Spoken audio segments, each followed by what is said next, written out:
Hey guys, so today I'm going to be looking at more petty revenges. Yeah, let's just get right into the video. I was getting divorced in the early 90s. My ex was pissed that I was divorcing him. I owned the house prior to the marriage, so he moved out. But he broke back in and tore up all kinds of things, tore up my jewelry, my clothes, he cut holes in all of them, etc. I couldn't prove it, but of course it was him. When we went to divorce court, he gave the judge a 2-page list of things that he supposedly brought to the house with him prior to marriage that I refused to return. My attorney showed me the list and it was stuff that he never owned in the first place. He totally wanted me thrown in jail for contempt of court. My alternative was to pay like $2,000 and I wasn't about to do that. I opted for jail, but my friends kept telling me to just pay it. I refused. 2 days before I was to appear in court, a girlfriend of mine asked if she could see the list. Sure. She noted that things he said that were there didn't give much of any of a description. For example, he says there's a gun. He didn't say what kind of gun. He said there was a computer and he didn't say what kind of computer and so on. Her point was that if I went around and brought everything on the list, it would probably cost me about $200 and that was worth staying out of jail. I agreed, knowing it would also be worth him being livid that his plan didn't work. So I made a game of it. I went around to pawn shops and resale stores and told whoever was in charge there that I was going on a scavenger hunt. And I briefly explained what was going on. They all loved the idea and helped me get through my list rather quickly.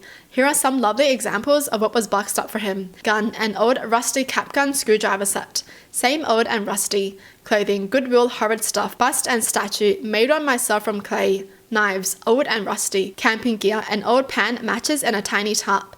And one of my favorites that I remember was, he said he had a Monopoly game. So I sent him a Goodwill find without any of the pieces, just the board. I wish I could remember everything that we got. It was so much fun, and when we got home, we had to videotape boxing them all up and going through the items one by one. My attorney told the judge that I had found at the attic and I just hadn't seen it before, so sorry. The judge told my attorney to simply drop the box off at his attorney's office and that the divorce was final. My only regret is not being able to see his face when he opened the box of garbage, and there was nothing he could say because he made the stuff up in the first place. It's been 30 years and I still get joy thinking about it. Wow, that friend was the real MVP. Smart. I didn't know divorce could be fun.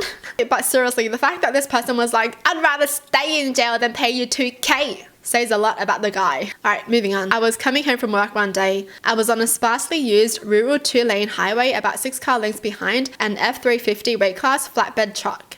The truck slowly starts to drift into the other lane.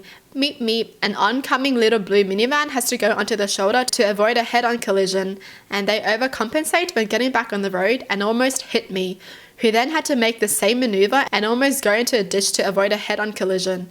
I see red. The truck keeps going like nothing happened. I follow the truck a few miles until it pulls up to a driveway. I snap a picture of the license plate and company name. The driver absolutely glaring at me. Glaring at you? Wow, he cut everyone off and he's glaring at people. I called the real estate agent's number that was on the side of the truck and informed a lady that one of her drivers was driving erratically, possibly drunk. When I suggested her driver was under the influence, she suggested in a very rude tone that he was probably just messing with the GPS or texting someone. As if that's better. Yeah, he was just texting and driving, no biggie. That wouldn't make the family any less dead, would it? You know what, I figured we could talk about this like adults, but if you want to take that attitude with me, we can involve the cops. And then I hung up on her and promptly reported the whole thing to the sheriffs. I don't know if I had anything to do with it, but I never saw that work truck in that neighborhood again. Nice. Keep him off the roads. Seriously, he's gonna do that and not even feel bad and glare at people. No. And it's the fact that the lady they called didn't even care. You know, she was like, oh, not again. Oh, he's just texting and driving. I let the ex-boyfriend stay on my subscriptions because he was broke and our breakup was amicable. I met my husband later and he couldn't care less. It's my money. I'm already paying for it. He has his own profiles and I don't talk to the ex ever. He's blocked. He's just a profile on the apps. Recently, after being broken up for over 2 years, he's been asking about Blu-rays he left in my TV cabinet. I looked and didn't find them. I don't have them. He's convinced I do and was texting me from different numbers for them. I keep blocking him. Like, you legally had 6 months after moving out to come look for them. It's too late, even if I did have them. Why are you asking me now? I'm assuming one of the many tragic trash women he moved in after our breakup took them, and he's not smart enough to realize that, so he's asking me. I don't know. That's why I'm not with him anymore. He's not too clever. So suddenly my avatars on the different streaming subscriptions are changed to things like Miss Piggy, Ursula, Jabba the Hutt, stuff like that. Great characters, but obviously a jab at me. Yeah, I'm a big girl, almost as big as him. It's so petty, ungrateful bastard. He is so immature. Thank gosh she left him, seriously. Oh my gosh, I'm surprised he even has women wanting him. He has that kind of attitude. Disgusting. I can't prove it was him, but my husband and I are convinced it is. There's only one way to find out. Process of elimination. So I finally changed my passwords to everything and forced the logout on all devices. We will see what happens. I had no beef with him. I don't even think about him, but I remember how childish and vindictive he was. Don't F with me. Update. He's blocked and everything, so I doubt I will hear from him. Fortunately, I moved a few towns away when I got married and he doesn't know where I am. He lives in the same town as my mum, so if he got pissy, she'd set him straight. An entitled jerk. My therapist has already told me I give some people pity that they haven't earned, and this is enough for me to stop. I was the same way with my ex-husband, but not anymore. The courage takes a while to catch up with me. I'm tired of being nice to people just so they don't hurt me. To be honest, I am afraid of his vindictive revenge, like calling my work or something to get me in trouble. My husband thinks I'm overthinking, and he's probably right. My anxiety gets the best of me.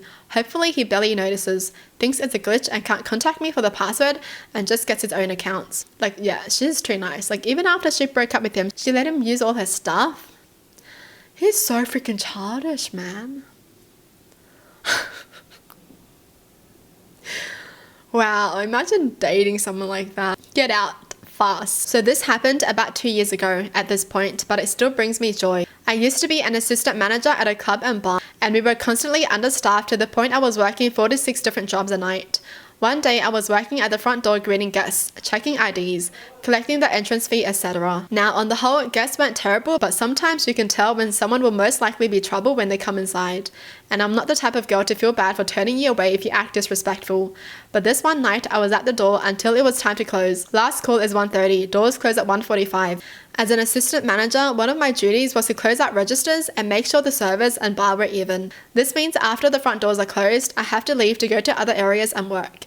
We try and block off the front entrance and have all the guests exit through a side door close to the front. Now this is where it starts. I had a tip jar at the front door that I leave alone until I'm done with my closing duties. Not the best idea, I'm aware, but I was always under an extreme amount of stress and didn't want to take the extra time to unlock the box and take the money out and move it to the office. So I go about all of the closing duties and I finally go to collect my tips and my jacket only to find the tip jar is gone. I was pissed. It wasn't an insane amount of money, but at least $80. So I went through the cameras and found the 3 women who tried to take the money out of the top. Realized they couldn't and just took the whole unit. I'm not sure if you guys are familiar, but there is a system called Patron Scan that bars and clubs use to scan IDs to verify age and make sure it is not fake and so on. But you are also able to make notes or place bans in disruptive or violent patrons. Internal bans are for your location only, and public bans are worldwide with any other club bar that uses the same system. So once I knew who the 3 women were, I went digging through the guests from that day, well over 200, to find them, and when I did, I placed a lifetime ban on them at our location, the only club in 50 miles, as well as a lifetime public ban with a note, theft, stole tip jar from front door. That's amazing. I didn't even know that was a thing, but cool. How low are you to steal a tip jar? Seriously? Like, some people don't even get paid enough and you're stealing a tip jar? Disgusting. Well, that's it for the video. Hope you guys enjoyed. Tell me in the comments down below what your thoughts are. And as always, thanks for watching. Hope you guys liked it and I'll see you guys next time. Bye.